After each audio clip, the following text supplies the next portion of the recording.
Jujutsu Kaisen kembali dengan chapter yang penuh kegilaan. Setelah sebelumnya, kita dikagetkan dengan pengkhianatan Sumiki. Di chapter terbaru kali ini kita kembali mendapat sebuah twist yang membagongkan. Jadi di chapter 212 Jujutsu Kaisen, kita langsung melanjutkan insiden kemarin. Setelah Sumiki masuk ke koloni Tokyo nomor 1, secara mengejutkan dia malah menambah aturan baru. Padahal, Megumi memberinya 100 poin agar dia bisa keluar dari Cooling Game. Aturan yang ditambah oleh Sumiki juga aturan yang sempat diduga nggak akan bekerja. Yap, aksi Sumiki di sini bisa dibilang sangat mencurigakan dan berlawanan dengan niatan Yuji dan kawan-kawan. Jadi apa yang sebenarnya terjadi pada Sumiki? Di chapter inilah kita bakal tahu jawabannya. Oke, tanpa berlama-lama lagi langsung aja kita bahas chapternya. Chapter dibuka dengan sebuah flashback antara Megumi dan Sumiki. Jadi setelah Sumiki terbangun dari koma, Megumi sempat menemuinya di rumah sakit. Disitulah Sumiki sempat bertanya berapa lama dia nggak sadarkan diri. Dan Megumi bercerita kalau Sumiki udah koma selama 1 tahun 7 bulan. Karena itulah dia kini sulit buat berjalan dan harus memakai kursi roda. Selanjutnya Megumi bertanya apa Sumiki udah diberitahu soal Cooling Game. Yang dimaksud adalah diberitahu oleh pihak SMK. Dan Sumiki ngejawab udah. Dia bahkan diberitahu soal apa yang terjadi ke Gojo. Sumiki pun bilang kalau dia udah menduga kalau pekerjaan Megumi dan Gojo itu berbahaya. Dan ngelihat wajah khawatir kakaknya, Megumi mencoba menenangkannya. Megumi bilang kalau dia dan rekannya bakal membereskan masalah ini. Jadi Sumiki nggak perlu khawatir apa-apa. Megumi bahkan menyarankan Sumiki buat kembali beristirahat. Dan mendengar betapa Megumi berusaha keras buat menenangkannya, Sumiki pun bilang kalau Megumi nggak pernah berubah. Dia masihlah adik yang keras kepala. Setelah flashback berakhir, kita pun kembali ke koloni Tokyo nomor 1. Jadi setelah Sumiki datang ke hadapannya, Yuji sangat ngerasa lega. Dalam hatinya, Yuji berpikir kalau sebentar lagi semua masalah bakal terselesaikan. Megumi nggak perlu lagi khawatir dengan kakaknya. Artinya, Yuji tinggal membiarkan si malaikat membunuhnya dan Sukuna. Kemudian dilanjut dengan membebaskan Gojo lewat gerbang belakang kotak alam penjara. Yuji pun berpikir kalau dari awal dia emang harusnya udah mati. Saat dia menyelamatkan Megumi di sekolahnya, Yuji ngerasa kalau dia harusnya enyah di situ. Dalam hati, Yuji pun berterima kasih ke Gojo dan Megumi. Karena berkat keduanya, dia jadi punya peran buat dimainkan. Tapi saat ini Yuji ngerasa kalau perannya udah berakhir. Sampai tiba-tiba Yuji ditampar dengan realita yang ada di depannya. Sumiki berkhianat dan mengacaukan segala rencana. Jadi Sumiki tiba-tiba menambah aturan baru yang membolehkan pemain keluar dan masuk ke koloni. Kogani sendiri langsung menyetujui aturan tersebut, tapi tindakan Sumiki ini jelas berlawanan dengan rencana Yuji dan kawan-kawan. Dan dari tindakan aneh Sumiki inilah Megumi curiga kalau sosok yang ada di depannya bukanlah Sumiki. Megumi pun berteriak siapa dia sebenarnya. Dan dengan ekspresi yang semakin mencurigakan, Sumiki menjawab kalau dia adalah kakaknya. Disitulah Megumi jadi teringat akan sebuah info penting yang dia lewatkan. Jadi para penyihir kuno yang dibangkitkan lewat wadah bisa mendapat informasi dunia sekitar lewat otak wadahnya. Inilah kenapa sosok Sukuna dan para penyihir kuno lain nggak punya kesulitan buat beradaptasi di dunia modern. Nggak cuma itu aja, mereka juga bisa membaca ingatan akan wadahnya dan berpura-pura menjadi orang tersebut. Disinilah Megumi seakan baru ingat kenapa dari awal dia berpikir kalau Sumiki adalah penyihir baru. Kenapa dia nggak curiga dan berasumsi kalau dia adalah wadah penyihir kuno. Dan saat Megumi tengah larut dalam penyesalan, sosok Sumiki yang ada di depannya pun membongkar identitasnya. Dengan santainya sosok itu bilang bercanda. Yap, dengan ini bisa dipastikan kalau dia adalah penyihir kuno yang udah mengambil alih Sumiki. Sosok tersebut pun menyebut dirinya sebagai Yorozu. Dia bilang kalau para penyihir kuno banyak yang mengenalnya. Dihadapi dengan kenyataan pahit di depan matanya, Megumi kelihatan sangat shock. Dia pun bertanya kenapa Yorozu selama ini berpura-pura. Dan jawabannya ada pada keteledoran Megumi yang membocorkan rencananya. Jadi karena Megumi memberitahu kalau Sumiki bakal diberi 100 poin, Yorozu pun memutuskan buat mengincar poin tersebut. Caranya adalah dengan berpura-pura menjadi Sumiki. Nah, 100 poin ini pun bakal dia pakai buat berpindah-pindah koloni dan bertarung di medan yang menguntungkannya. Nggak tanggung-tanggung, lawan pertama yang ingin dihadapi setelah 1000 tahun adalah Sukuna. Setelah memberitahu semua itu, Yorozu pun langsung kabur. Dari belakang tubuhnya muncul sayap yang membuatnya bisa terbang. Dia pun bilang ke Yuji dan kawan-kawan kalau dia bakal menunggunya. Yap, dari sini kemungkinan dia juga tahu kalau Sukuna ada pada tubuh Yuji. Yuji dan Kurusu pun langsung mencoba mengejarnya. Tapi disinilah situasi menjadi semakin buruk. Dari wajah Yuji muncullah mulut Sukuna dan diucapkanlah Ain Chain. Yap, sebuah kata yang menjadi isyarat kalau Sukuna bakal mengambil alih tubuh Yuji selama 1 menit. Nggak cuma itu aja, Yuji juga bakal melupakan sumpah terikat ini setelah Sukuna mengambil alih. Nah, tepat saat Sukuna mengambil alih tubuh Yuji, dia pun langsung menyerang Kurusu. Dengan super sigap, Kurusu langsung dibuat nggak sadarkan diri. Yap, Sukuna nggak melukai atau membunuh Kurusu karena ini adalah bagian dari sumpah terikat. Jadi saat Sukuna mengambil alih tubuh Yuji selama 1 menit, dia nggak boleh melukai atau membunuh siapapun. Dari sinilah rencana mengejutkan Sukuna pun dilakukan. Dia tiba-tiba mengalirkan energi kutukannya ke jari kelingkingnya. Dengan bilang kalau ini adalah taruhan, Sukuna pun memotong jari kelingking tersebut. Nah, yang dimaksud taruhan di sini adalah apakah dengan melukai tubuh Yuji, Sukuna jadi melanggar sumpah terikatnya. Tapi saat sadar kalau nggak ada yang terjadi setelah jari Yuji terputus, Sukuna pun langsung tertawa. Karena ternyata larangan buat nggak melukai atau membunuh selama 1 menit nggak berlaku ke Yuji sendiri. Jadi Sukuna emang nggak bisa melukai orang lain, tapi dia masih bisa melukai atau bahkan membunuh Yuji.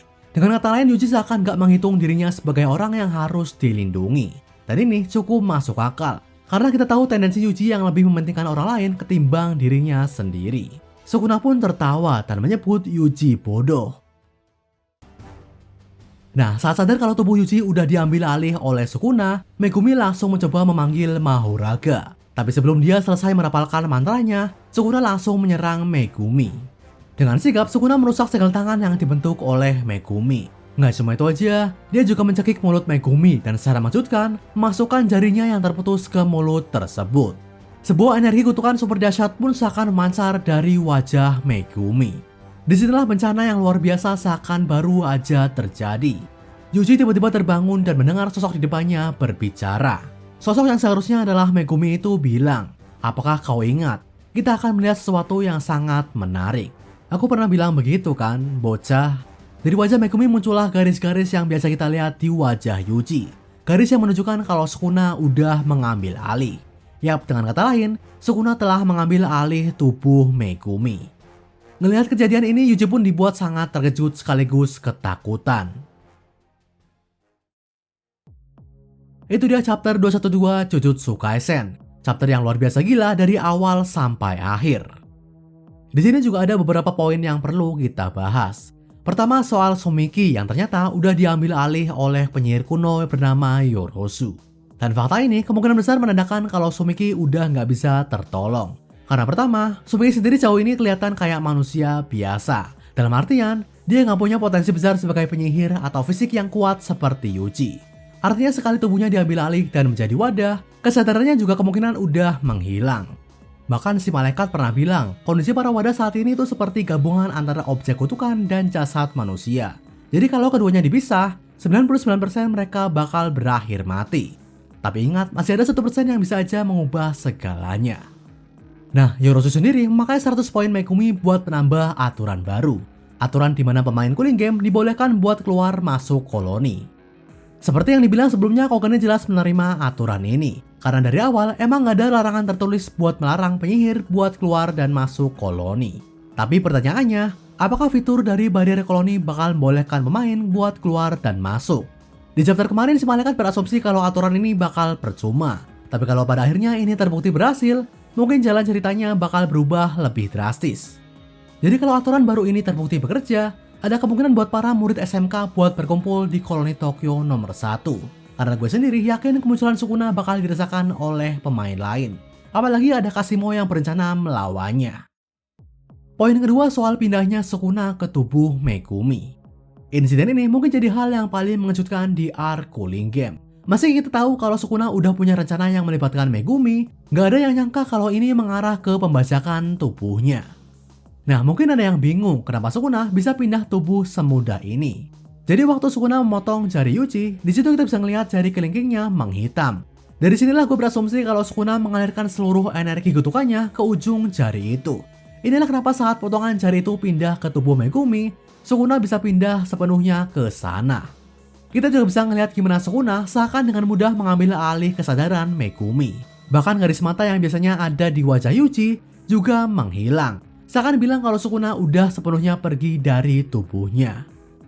Nah, alasan tubuh Megumi bisa kuat menjadi wadah Sukuna emang belum jelas. Tapi gue berpikir kalau ini ada hubungannya dengan kualitas dia sebagai penyihir. Jadi karena Megumi adalah penyihir yang terbilang kuat dan potensial, dia juga punya kualitas sebagai wadah. Tapi sayangnya, karena Megumi nggak punya fisik sekuat Yuji, dia jadi nggak bisa menahan kesadaran Sukuna atau bahkan mengambil alih tubuhnya. Nah, bicara soal Megumi nggak bakal jauh-jauh dengan yang namanya teknik 10 bayangan. Teknik Lenzen ini sering dianggap sangat kuat. Dan apa jadinya kalau Sukuna bisa memakai teknik ini? Kalau kita ngelihat gimana Kenjaku dengan mudah memakai teknik wadahnya, nggak bakal heran kalau Sukuna juga bisa memakai teknik Megumi. Bahkan ini juga lah yang jadi alasan Sukuna memilih Megumi sebagai targetnya. Kombinasi Sukuna dengan teknik 10 bayangan jelas bakal bikin monster yang satu ini berkali-kali lipat lebih kuat. Apalagi kalau Sukuna bisa menaklukkan Mahoraga seperti yang pernah dia lakukan di Shibuya. Bayangin aja bakal seberapa OP-nya sosok yang satu ini. Terakhir soal gimana nasib Yuji. Ngelihat Megumi diambil alih oleh Sukuna jelas bikin Yuji sangat terpukul. Tapi dia nggak boleh larut dalam kesedihan itu. Karena di depan matanya Sukuna udah siap buat membunuhnya. Dan Yuji yang jelas bukan tandingan Sukuna, kemungkinan nggak bakal selamat. Kecuali kalau ada pihak ketiga yang menyelamatkannya. Sebelumnya gue mikir kalau Yuji bakal ditolong oleh murid lain yang datang. Tapi gue baru inget kalau di dekat Yuji juga ada penyihir kuat yang tersedia. Yang dimaksud adalah sang pelawak Takaba. Jadi di awal kemunculannya, teknik Takaba sempat dibilang punya potensi menyaingi Gojo sekalipun. Meski Takaba sendiri nggak sadar akan kekuatannya, dia terbukti selalu jadi lawan yang merepotkan. Artinya, kehadiran Takaba di kelompok Yuji seakan jadi joker yang bisa menguntungkan pihak sekutu. Jadi mungkin dengan aksi atau malah pengorbanan Takaba, Yuji bakal berhasil lolos dan kabur dari Sukuna. Bahkan Yuji bisa aja kabur sambil membawa Kurusu. Karena seperti yang kita tahu, Kurusu cuma nggak sadarkan diri, dan keberadaannya sangat penting buat membebaskan Gojo. Nah, keluarnya Sukuna dari dalam tubuh Yuji mungkin bikin kita berpikir, apakah kini Yuji bakal semakin lemah? Atau malah sebaliknya? Karena di otaknya mungkin udah tertanam teknik Sukuna, mungkin inilah saatnya Yuji mendapat power up. Karena seperti yang udah ditis oleh Gojo, ada kemungkinan kalau Yuji bakal punya teknik sendiri. Apalagi beberapa chapter lalu, kita tahu kalau ibu kandung Yuji juga punya teknik kutukan yang sangat kuat. Nah, kalau Yuji dan Kurusu berhasil keluar dari koloni dan bergabung dengan murid SMK yang lain, harapan besar mungkin bakal tercipta, terutama soal pembebasan Gojo. Disinilah gue mau ngasih lihat cover Blu-ray Jujutsu Kaisen yang mungkin bisa jadi clue. Jadi kalau kita lihat di sini, di sebelah kiri ada Geto, Sukuna, dan Megumi. Sementara di sebelah kanan ada Yuta, Yuji, dan Gojo. Ketiga pasang karakter ini pun saling berhadapan seolah mau melawan satu sama lain. Dan dari sinilah muncul pertanyaan, kenapa Megumi ada di sisi kiri seakan dia adalah musuh? Dan jawabannya ternyata ada di chapter ini. Yap, Megumi ada di sebelah kiri dengan posisi terbalik yang seakan menyambung dengan Sukuna. Cover ini seakan mau bilang kalau Sukuna dan Megumi udah menjadi satu, dan keduanya ada di pihak musuh. Nah, posisi hadap-hadapan ini juga mungkin bisa jadi clue soal match up yang bakal terjadi di pertarungan nanti. Jadi Yuta mungkin bakal berhadapan dengan Geto yang kini adalah Kenjaku. Sementara Sukuna dengan tubuh Megumi akan berhadapan dengan duet Gojo dan Yuji. Dan keikutsertaan Yuji di sini bisa aja ada kaitannya dengan power up yang sempat kita bahas tadi. Tapi seperti biasa pendapat-pendapat tadi masihlah teori belaka. Kita belum tahu pasti apakah Sukuna betulan pindah permanen ke tubuh Megumi. Kalau iya, gimana dengan nasib Megumi setelah ini?